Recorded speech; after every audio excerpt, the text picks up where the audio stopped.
दोस्तों इस वीडियो में हम लोग बात करेंगे डिटेल में सिंधु घाटी सभ्यता से संबंधित जो भी महत्वपूर्ण तथ्य हैं। ये भाग एक है, भाग दो भी रहेगा। ये क्लास जो है मैक्सिमम 45 से 50 मिनट की होगी और इस लेक्चर के माध्यम से हम सिंधु घाटी सभ्यता के महत्वपूर्ण स्थलों, महत्वपूर्ण बिंदुओं, महत्वपूर्ण जो हमारे फैक्ट हैं उनको याद करने और उसको ऑर्गेनाइज करने का प्रयास करेंगे। और दोस्तों इससे पहले हमारी 2 क्लासेस हो चुके हैं जिसमें हमने देखा था कि how to study ancient history, जिसमें हमने सोर्सेज ऑफ एंशियंट हिस्ट्री देखा था बहुत डिटेल में। उसके बाद हमने दूसरी क्लास में बात की थी कि पाषाणकालीन जो संस्कृति, आदिम आदिम मानव जो था उसके बारे में, पूरा पाषाण काल, मध्य पाषाण काल और आपका नवपाषाण काल, इनके बारे में डिटेल कौन से प्रमुख स्थल हैं, क्या विशेषताएं हैं, क्या उनके प्रमुख अंतर के क्या कारण हैं, इन सभी को हमने डिटेल में देखा था। तो चलिए इसमें हम सिंधु घाटी सभ्यता की डिटेल बातचीत करते हैं। नमस्कार दोस्तों, मैं धनंजय सिंह आप सभी का स्वागत करता हूं आपके इस अपने प्लेटफॉर्म अभियान सिविल सर्विसेज पर। और इसमें हम लोग डिटेल बातचीत करेंगे। जो लोग भी यूपीपीसीएस समीक्षा अधिकारी और यूपीएससी किसी भी एग्जाम की तैयारी कर रहे हैं, अब वो लोग हमारे फाउंडेशन बैच से जुड़े हैं, वो लोग ध्यान रखें कि इस सीरीज को जरूर पूरा करें। ये सभी एग्जाम के लिए इक्वली इंपॉर्टेंट है। तो चलिए पहले तो हम देख लेते हैं कि सिंधु घाटी सभ्यता क्या होती है और ये कहाँ बसी है, क्यों हम इसको ध्यान से देखना पड़ता है, क्यों हमारे लिए इसका इतना महत्व है। तो चलिए हम लोग थोड़ा सा बेसिक जानकारी लेते हैं। सिंधु घाटी सभ्यता को सिंधु घाटी सभ्यता क्यों कहते हैं? इंडस वैली, आपको पता है कि क्योंकि सिंधु घाटी सभ्यता में सिंधु नदी के किनारे ये शहर बसा हुआ था, ठीक है ना, तो इसलिए हम सिंधु घाटी सभ्यता इसे कहते हैं। इसे हड़प्पा सभ्यता भी कहते हैं, हड़प्पा मोहनजोदड़ो भी कहते हैं। तो इसका कारण यह है कि उसके 2 प्रमुख शहर जो हैं वो हड़प्पा और मोहनजोदड़ो हैं। जैसे हम कुछ बेसिक बातें करेंगे यहाँ पर, जैसे यहाँ पर इस सभ्यता के लिए साधारणतः 3 नामों से प्रयोग किया जाता है। अब ये 3 नाम कौन कौन से हैं, इन तीनों नामों को जानने का प्रयास करेंगे हम, ठीक है ना। प्रारंभ में पश्चिम पंजाब के हड़प्पा एवं तत्पश्चात मोहनजोदड़ो की खोज हुई थी। तब ये सोचा गया था कि यह सभ्यता अनिवार्यतः जो है सिंधु घाटी तक सीमित थी, अतः इसे सिंधु घाटी सभ्यता का नाम दिया गया। हड़प्पा या सिंधु संस्कृत का उदय ताम्र पाषाणिक पृष्ठभूमि पर भारतीय उपमहाद्वीप के पश्चिमोत्तर भाग में हुआ। अब पश्चिमोत्तर भाग अभी हमने मैप में देखा था, उसको अभी हम डिटेल से एक एक स्थल के बारे में बात करेंगे। इसका नाम हड़प्पा संस्कृत पड़ा क्योंकि इसका पता सबसे पहले 1921 में पाकिस्तान के पश्चिमी प्रांत में अवस्थित हड़प्पा के आधुनिक स्थल में इसका पता चला था। इस परिपक्व हड़प्पा संस्कृत का केंद्र जो है पंजाब और सिंध में, मुख्यतः सिंधु नदी घाटी में पड़ता है। जॉन मार्शल ने सर्वप्रथम इसे सिंधु सभ्यता का नाम दिया था। और इसका विस्तार देखने से पहले हम एक छोटा सा काम करेंगे, इसके उद्भव का सिद्धांत देखेंगे। अब देखिए क्या होता है कि सिंधु घाटी सभ्यता के उद्भव के 2 सिद्धांत हैं। एक तो क्या होता है कि ये विदेशी के साथ, जैसे कि हमारी मेसोपोटामिया सुमेरियाई लोग जो है जो बताते हैं उसके आधार पर एक हम पता लगाते हैं कि यह हमें हमें मानना पड़ता है कि भाई यह वैश्विक उद्भव का सिद्धांत इसका रहा होगा। कुछ लोग इसको लोकल आपके आधार पर बताते थे कि यहाँ पर लोकल जो है उद्भव का सिद्धांत है।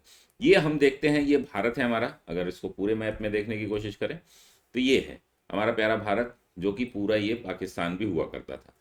अब यहाँ से आप देखेंगे कश्मीर यानी काराकोरम से लेकर के और यहाँ तक जो है इसका विस्तार था उत्तर से दक्षिण में, यानी कि ये सबसे मांडा से लेकर के आपका यहाँ महाराष्ट्र का स्थल है, फिर ये आलमगीरपुर से लेकर सुतकेंगडोर तक, ठीक है ना, ये इसका विस्तार था। तो इसको पहले हम देखेंगे। पहले तो हम उद्भव का सिद्धांत समझ लेते हैं कि क्या है। इसके उद्भव के कई सिद्धांत बताए जाते हैं। 2 सिद्धांत जो प्रमुख हैं उनके बारे में हम लोग डिटेल बातचीत करेंगे। दोस्तों हमारे विभिन्न कार्यक्रम चल रहे हैं, इन कार्यक्रमों से जुड़ने के लिए आप हमारे साथ जुड़ सकते हैं। अभियान सिविल सर्विसेज ऐप डाउनलोड करके हमारे साथ आप जो है विभिन्न क्लासेस जो है कर सकते हैं। अभी देखिए कुछ ऑफर चल रहे हैं और ये 2-3 दिन और एक्सटेंड हो सकता है, काफ़ी लोगों का मैसेज आ रहा है। तो इसमें जो है 1050 में आप एसए की कंप्लीट क्लासेस करेंगे, जो कि हमारे लाइव और रिकॉर्डेड क्लासेस मॉडल आंसर और आंसर राइटिंग के साथ ये मिलती है।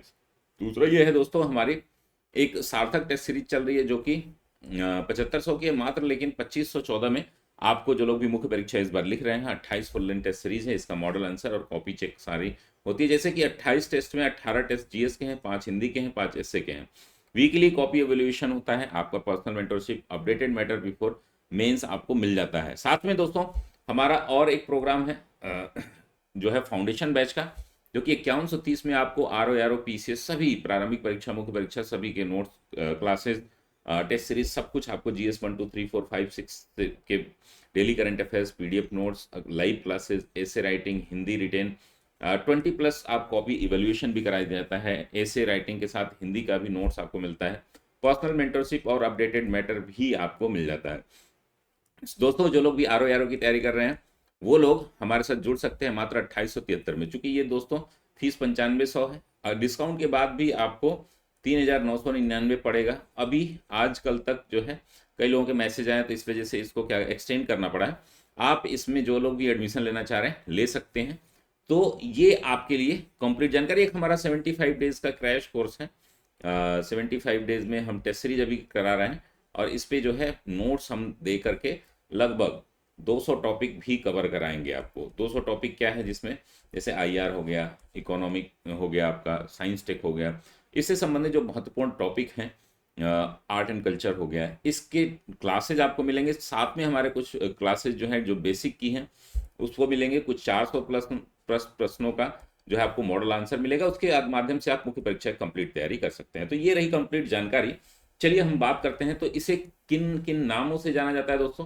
तो आपने यहाँ पर ध्यान दिया होगा कि इसको 3 नाम जाने जाते हैं। सिंधु घाटी सभ्यता को 3 नामों से जाना जाता है और यह क्यों जाना जाता है आपने देख ही लिया। जिसको हम हड़प्पा सभ्यता बोलते हैं,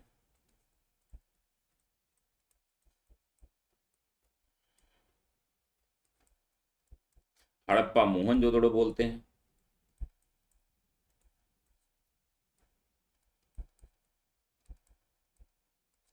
क्योंकि ये दोनों सभ्यता, और यह चूंकि जो है किस नदी के किनारे है, सिंधु नदी के किनारे है, तो इसलिए सिंधु घाटी सभ्यता के नाम से जानी जाती है। अब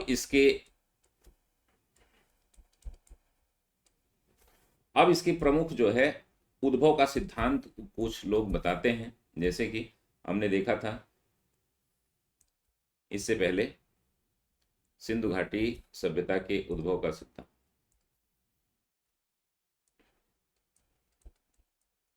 उद्भव यानी कि ओरिजिन का सिद्धांत,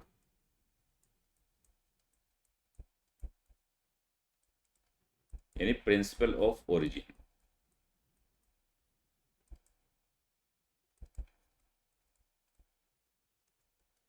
ओरिजिन इसका क्या है, 2 सिद्धांत बताए जाते हैं। एक पहला जो है वह विदेशी उद्भव का सिद्धांत या वैश्विक उद्भव का सिद्धांत, वैश्विक। और दूसरा जो है वो बताते हैं कि भैया ये स्थानीय है, ठीक है, यहीं के लोग थे, उन्होंने ये डेवलपमेंट किया था। अब इसका क्या कारण हो सकता है, इसके कुछ कुछ कारण है जो इसको ग्लोबल दर्शाते हैं। जैसे कि पहला कारण क्या है कि इसके अंतर्गत जो है दक्षिणी, इसका माना जाता है कि इसके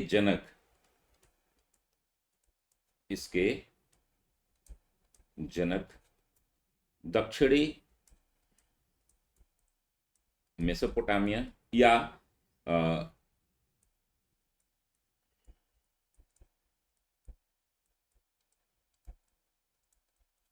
या सुमेरियाई लोग थे, ठीक है ना। दजला फरात नदियों के किनारे जो बड़ी सभ्यता थी, ये माना जाता है। अब इसको कौन कौन लोग विश्वास करते हैं, उनके कुछ नाम है। जैसे कि गार्डनर है, सर जॉन मार्शल है, sir John Marshall,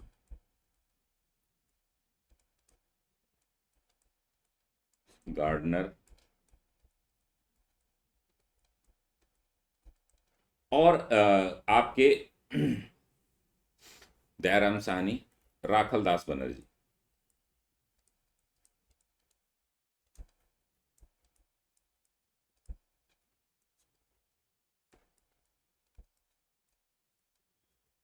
RD Banerjee, जिनको राखल दास बनर्जी बोलते हैं।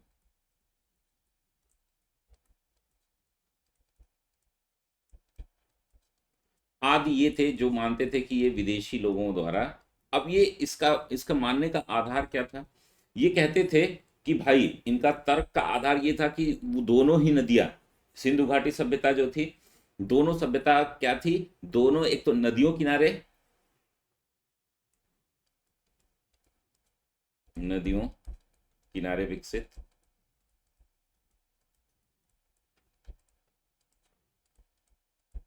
और इसका उदाहरण भी आप दे दीजिएगा, जैसे इंडस वैली सिविलाइजेशन जो है आईवीसी हम लिखेंगे, और ये मेसोपोटामिया, ठीक है ना। इंडस वैली सिविलाइजेशन सिंधु नदी के, सिंधु नदी, और ये दजला फरात, मेसोपोटामिया, ठीक है। अब एक और तर्क है कि दोनों जो है कृषि आधारित व्यवस्थाएं थी, नगरीय सभ्यताएं थी, कृषि आधारित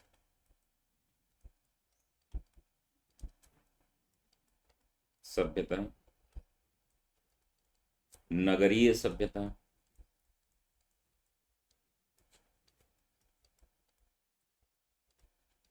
नगरीय सभ्यता के साथ साथ जो है इनमें जो है कृषि आधारित थे, नगरीय सभ्यता थी, और पक्की ईंटों का प्रयोग था।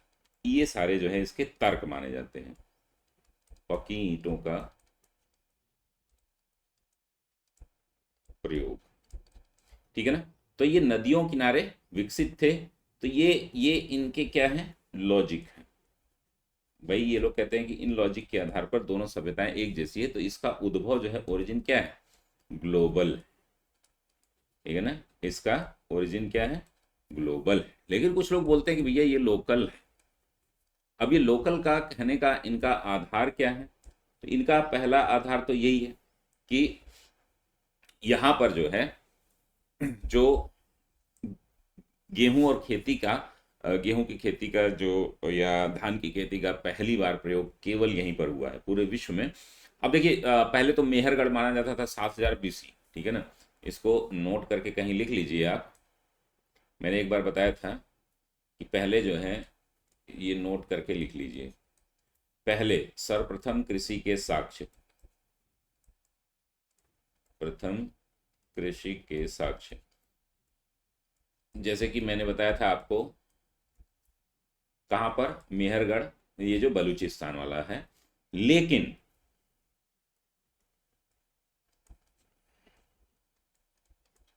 कब से कब तक माना जाता है? लगभग 7000 BC माना जाता है।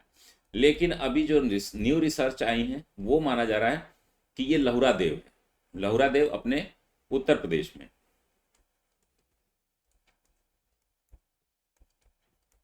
किस जिले में, कमेंट बॉक्स में बताइएगा। लहुरा देव। अब लहुरा देव जो है यहां से माना जाता है कि 8000 से 9000 BC ये पहली धान की भूसी का साक्ष्य यहां पर मिला है, ठीक है ना। क्या मिला है? धान की भूसी का साक्ष्य। तो आप इस आधार पर कह सकते हैं ये लोग कि पहली बार खेती का आविष्कार जब यहीं पर हुआ है, तो भैया ये विदेशी इसका नहीं है, इसका विकास जो है वो किसमें हुआ है? इसका विकास हुआ है आपके स्थानीय हुआ है। अब ये क्यों ये तर्क देते हैं कि भैया कौन कौन लोग हैं जो तर्क देते हैं? तो ये ऑल्विन दंपति हैं, ऑल्विन दंपति।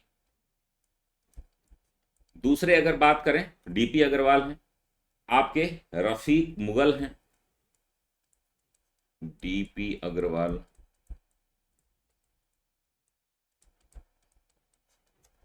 रफीक मुगल, और इतिहासकार हैं जो, जैसे कि हमारे रंगनाथ राव और RS बिष्ट, रंगनाथ राव एवं RS बिष्ट। ये लोग मानते हैं क्या कि भाई ये जो विकास है वह स्थानीय स्तर पर हुआ है। अब इसके लिए तर्क ये क्या क्या देते हैं? पहला तर्क तो यही देते हैं कि सर्वप्रथम कृषि का साक्ष्य, ठीक है ना। सर्वप्रथम कृषि का साक्ष्य वो भारत में ही मिला है, ठीक है ना। तो आप दोनों लिखिएगा, अगर लिखने के लिए आया, हालांकि ये लिखने का विषय नहीं है, तो यहाँ पर आप अगर मेहरगढ़ भी पूछेगा तो वो भी भारत में ही है, मतलब सिंधु घाटी सभ्यता में ही है, ठीक है ना। अब पाकिस्तान में चला गया। और दूसरा क्या है, लहुरा देव, ठीक है ना। इस कारण वो ये कहते हैं कि भाई ये कहीं बाहर से नहीं आए। उस समय जो है सुमेरियाई लोग जो है खेती वगैरह नहीं करते थे। अनाज रखने के लिए जो है उन्होंने जो हस्त निर्मित मृद भांडों का प्रयोग किया, मृद भांडों का प्रयोग,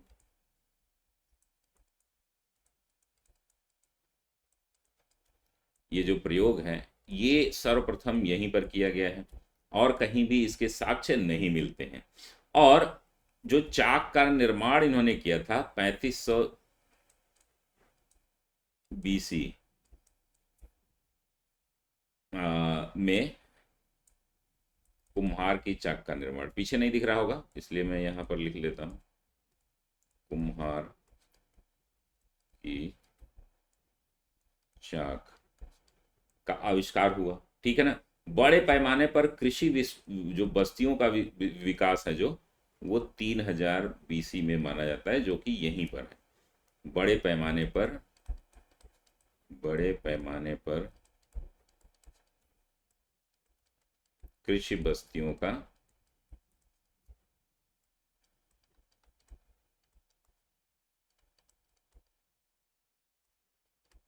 विकास, क्लियर है।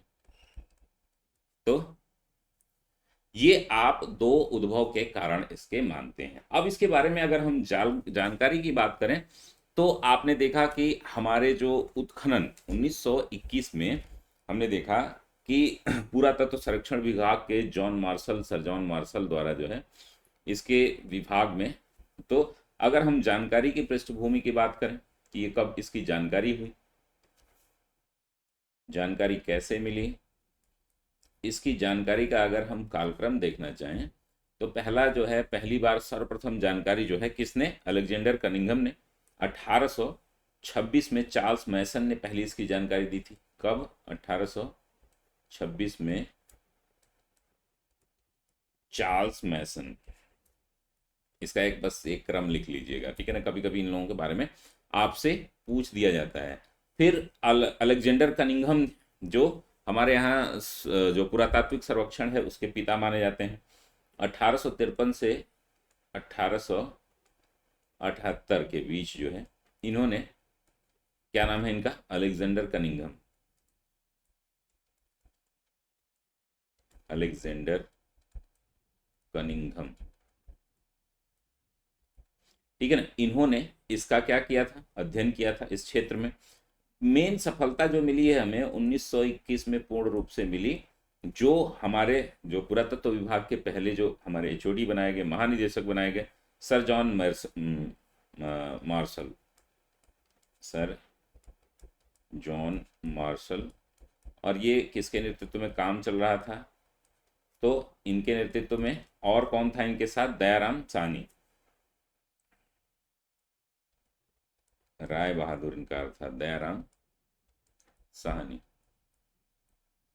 इन लोगों ने मिलकर के पंजाब क्षेत्र में उत्खनन का कार्य किया। और आरसी बनर्जी, जो राखलदास बनर्जी ने 1922 में मोहनजोदड़ो की खोज की थी। 1900 इन्होंने हड़प्पा की खोज की थी दयाराम साहनी ने, ये मोहनजोदड़ो की खोज राखलदास बनर्जी ने। तो ये आपका स्रोत है, कहाँ से हमें जानकारी मिली भाई, तो इन लोगों ने ये जानकारी दिलाने का प्रयास किया। सिंधु नदी के जो दाहिने तट पर आपने देखा कि सिंधु घाटी सभ्यता का जो मुख्य केंद्र था वो मोहनजोदड़ो, ठीक है ना, क्योंकि उसका माना जाता है कि वो उसका केंद्र ही, ठीक है ना। तो ये आपको देखने को मिला। अगर हम बात करें इसके विस्तार की, ठीक है ना, यहीं पर देख लेंगे इसी मैप के माध्यम से। हमने देखा कि सिंधु घाटी सभ्यता के विस्तार से एक प्रश्न जरूर पूछा जाता है, ठीक है ना। तो इसमें इसको अगर हम ऐसे बांट लें, eastern most, western most, southern most, ठीक है ना, मैप में भी मैं दिखा दूंगा। जैसे कि यहाँ पर एक मांडा नामक स्थल है जो कि जम्मू कश्मीर में है, ठीक है ना।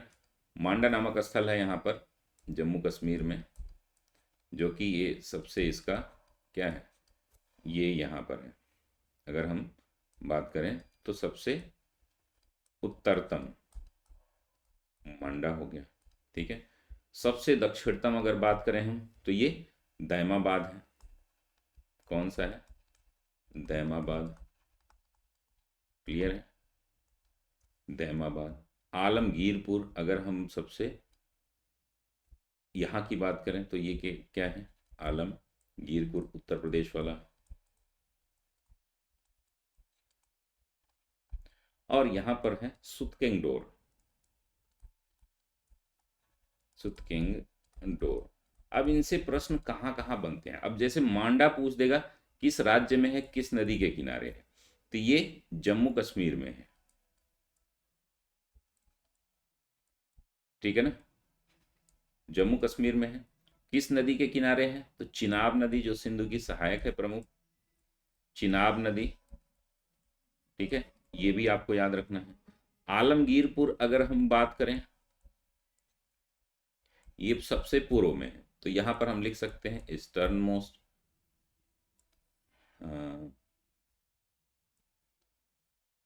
नॉर्दर्न मोस्ट, साउदर्न मोस्ट और वेस्टर्न मोस्ट, ठीक है ना। और वेस्टर्न मोस्ट में ये आपको मांडा ना दिख जाए, इसलिए मांडा को थोड़ा हम नीचे लिख लेंगे, यहाँ पर हम बाद में इसको बदल देंगे, ये मांडा है, ठीक है ना। अब यहाँ पर आलमगीरपुर जो है, इसमें कौन से राज्य में है भाई, तो ये उत्तर प्रदेश में है। किस नदी के किनारे है, तो हिंडन जो कि जमुना की सहायक, हिंडन नदी, ठीक है। अगर हम यहाँ पर बात करें जो साउदर्न मोस्ट है आपका दैमाबाद, दैमाबाद, तो दैमाबाद किस राज्य में है, तो दोस्तों ये है महाराष्ट्र में, महाराष्ट्र में। और महाराष्ट्र में किस नदी के किनारे है दोस्तों, तो ये गोदावरी की एक सहायक नदी है प्रवरा, ठीक है ना, प्रवरा, यहाँ पर लिख लीजिएगा प्रवरा नदी, ये गोदावरी की सहायक है, ये यमुना की सहायक है, ये सिंधु की सहायक है। और यहीं पर एक है दश्क नदी जो कि सुतकेंगडोर में, यहाँ पर हम देख लेते हैं सुतकेंगडोर, ये किस राज्य में दोस्तों, तो ये बलूचिस्तान में है, ठीक है ना, पाकिस्तान के बलूचिस्तान में।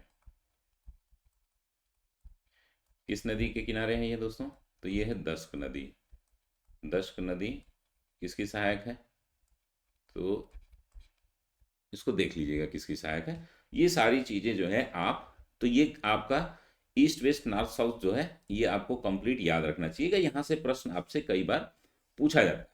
अब हड़प्पा के जो स्थल हैं, जो पूरा स्थल है, वो किन किन देशों में है, तो 3 देशों में है प्रमुख, भारत, पाकिस्तान और अफगानिस्तान, ठीक है ना। किन देशों में है, भारत अभी वर्तमान में, पाकिस्तान और अफगानिस्तान। इसके ज़्यादा स्थल जो है पाकिस्तान में है, ठीक है ना। अब धीरे धीरे इसके ये 3 देशों में इसके मिन पाए जाते हैं। जैसे अब अफगानिस्तान से आप पूछोगे कौन कौन से हैं, तो 2 स्थल जो है प्रमुख हैं, जिसमें हम मुंडीगाक और शारतुद है, मुंडीगाक और शारतुद,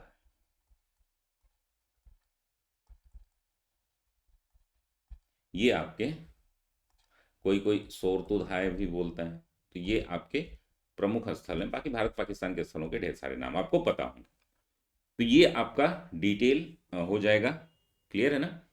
चलिए हम देख लेते हैं थोड़ा सा इसमें कि और क्या क्या हमें जानना है। अगर तिथि निर्धारण की बात की जाए, अगर इसका डेट कि किस डेट में, ये भी प्रश्न, यहाँ से भी प्रश्न पूछता है। देखिए बेसिक बेसिक चीज़ें हैं, डेट, किस डेट में इस सभ्यता का उद्भव काल रहा, मतलब कब से कब तक, डेट को लेकर के, यानी कि तिथि निर्धारण को लेकर के। इसकी समस्याएं आती हैं। ठीक है ना, बहुत सारा कंफ्यूजन है, कोई 2500 से बोलता है, कोई 2700 से बोलता है, कोई 3000 से बोलता है। ठीक है, कब तक बोलता है, तो कोई 1500 बोलता है, कोई 1200 बोलता है, कोई 1700 बोलता है। ठीक है ना, लेकिन सर्वाधिक मान्य, आपको मैं सारी चीज़ें नहीं बताऊंगा, ठीक है ना, नहीं तो आप कंफ्यूज हो जाओगे। सर्वाधिक मान्य जो अवधारणा है वह किसकी है, वह है डीपी अग्रवाल जी की। डीपी अग्रवाल जी की।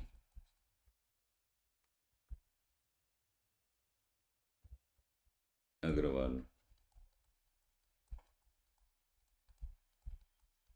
इन्होंने क्या बताया कि भाई इसका जो है 2300 में उद्भव, 2300 से लेकर के 1750 के बीसी के मध्य रहा होगा।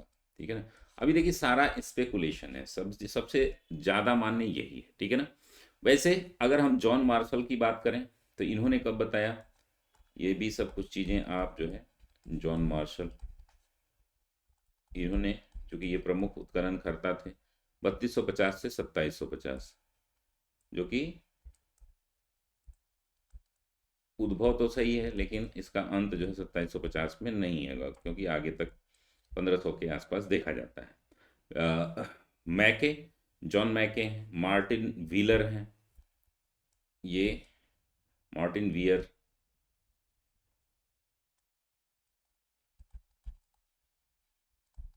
इनका ये कहना है कि ये 2500 से 1500 के बीच थे।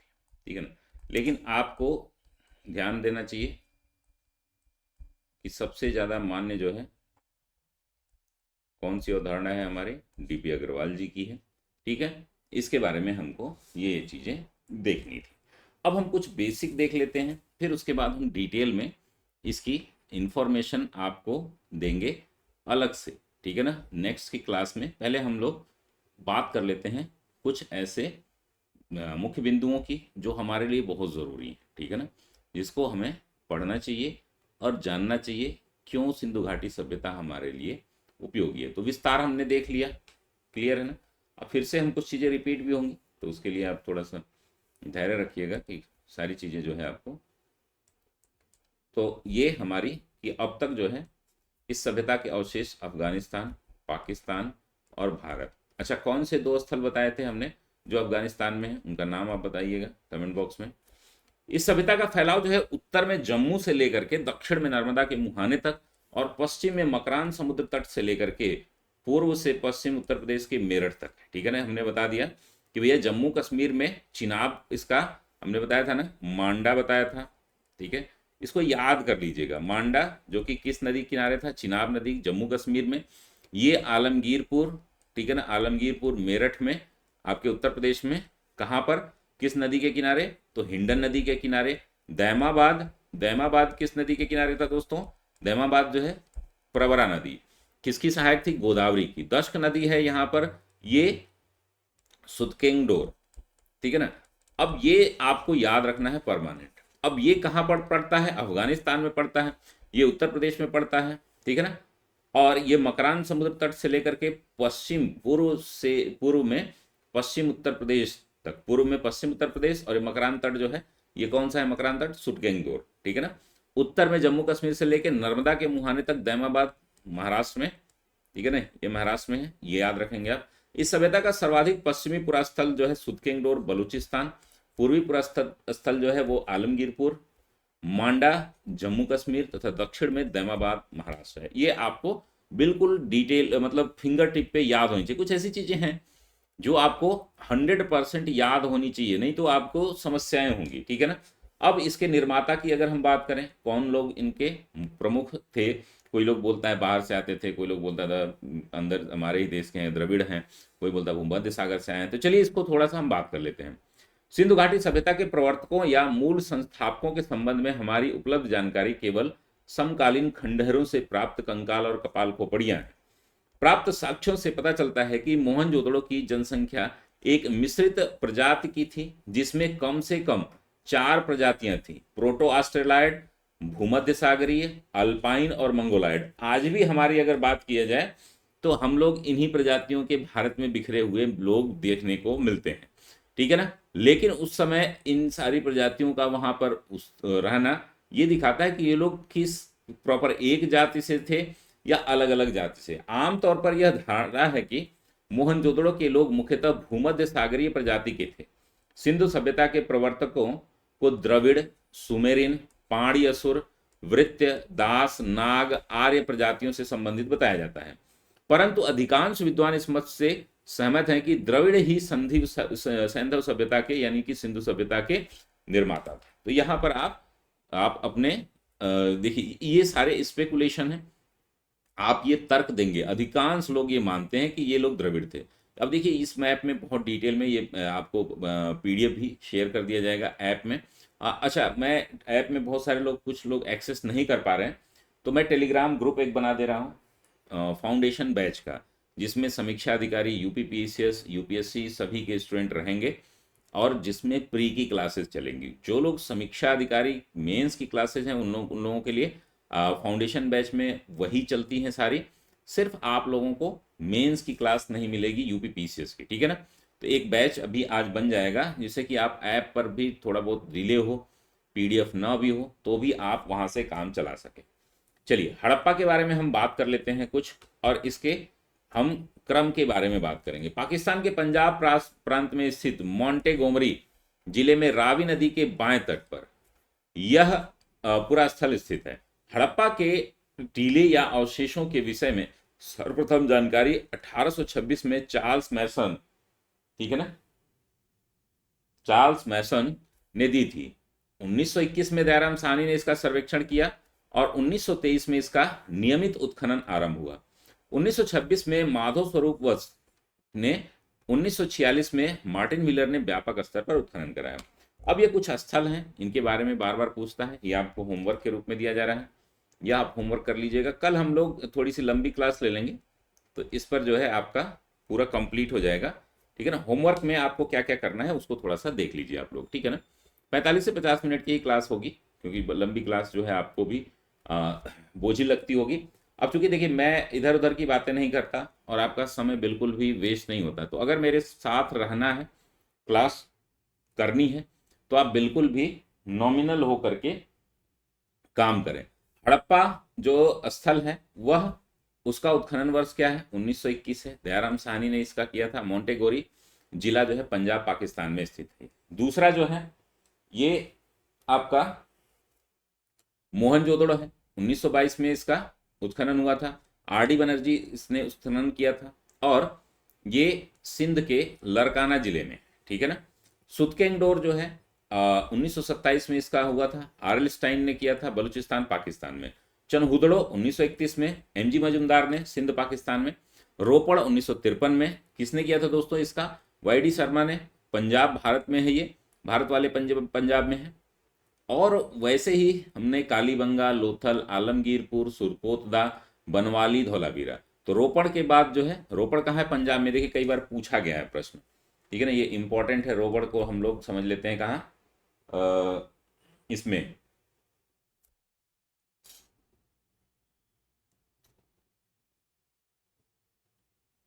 हम लोग समझ लेते हैं कि ये हरियाणा में है, ठीक है ना। कालीबंगा जो कि कहाँ पर है, गंगानगर राजस्थान में।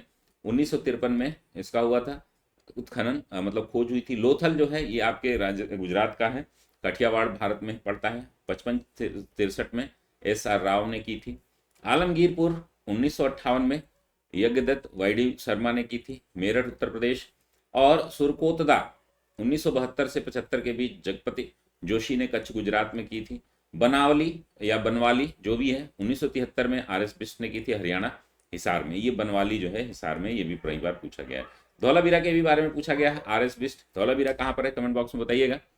धौलावीरा या आप कालीबंगा, इस तरीके के स्थल। अब देखिए धौलावीरा इस बार चर्चा में भी था, हमारे जो है यूनेस्को की लिस्ट में भी था, इसीलिए मैं आपसे पूछ रहा हूँ ये कहाँ था, कमेंट बॉक्स में जरूर बताइए। इनके बारे में हम लोग डिटेल जानकारी और फिर उसकी जो प्रमुख विशेषताएं हैं, जैसे कि नगर नियोजन प्रणाली क्या है उसके बारे में हम देखेंगे, सड़क निर्माण प्रणाली क्या है उसके बारे में देखेंगे, उसके साथ ही हमारा अन्य प्रणालियों के बारे में डिटेल में बात करेंगे। तो मिलते हैं हम लोग अगली क्लास में, तब तक के लिए धन्यवाद। स्वस्थ रहिए, मस्त रहिए, व्यस्त रहिए, और दोस्तों हमारे कार्यक्रमों से भी जुड़े रहिए। अगर आपके दोस्त मित्र कोई भी तैयारी करना चाह रहे हैं तो आप जो है उनसे हमारे कोर्सेज का रिकमेंडेशन दे सकते हैं आप। साथ ही दोस्तों हमारे जो फीस होती है बहुत ही नॉमिनल होती है, वो सिर्फ आपके इसलिए होती है कि आप लोग इंटरेक्ट करते रहें। पढ़ाना मेरा पैशन है और ऐसा नहीं है कि किसी अन्य कारणों से आपके कोई साथ जो है मैं जुड़ा हूँ। मैं ये विभिन्न क्लासेज हैं आपकी, उन क्लासेस से आप जुड़ सकते हैं। जैसे एसे राइटिंग की है, मात्र 1050 में है। सार्थक टेस्ट सीरीज है हमारी, जो मात्र 2514 में 28 टेस्ट मिल रहे हैं मुख्य परीक्षा के। 5130 में foundation batch, pre mains interview सभी जो भी हमारे तैयारी कराई जाती है, आपके समीक्षा अधिकारी, यूपीपीसीएस, यूपीएससी सभी की तैयारी जो है 5130 में कराई जाएगी। साथ दोस्तों प्री कम मेंस का जो बैच है एक चल रहा है, वो 2873 में है, मात्र हिंदी मीडियम में आपका आर के लिए, ठीक है ना। ये आप ज्वाइन कर सकते हैं। इसकी फीस एक्चुअल में 4000 की है, लेकिन अभी कुछ दिन 1-2 दिन में आपको ये फीस फिर से 4000 की हो जाएगी। साथ ही दोस्तों हमारा एक 75 डेज क्रैश कोर्स है, इसको भी आप ज्वाइन कर सकते हैं। हमारी वेबसाइट है दोस्तों, डेली करंट अफेयर्स की क्लास चलती है। वेबसाइट पर जाकर के आप डेली करंट अफेयर्स के पढ़ भी सकते हैं बारे में। बहुत बहुत धन्यवाद दोस्तों, मिलते हैं हम लोग अगली क्लास में। तब तक के लिए धन्यवाद, स्वस्थ रहिए, मस्त रहिए, व्यस्त रहिए।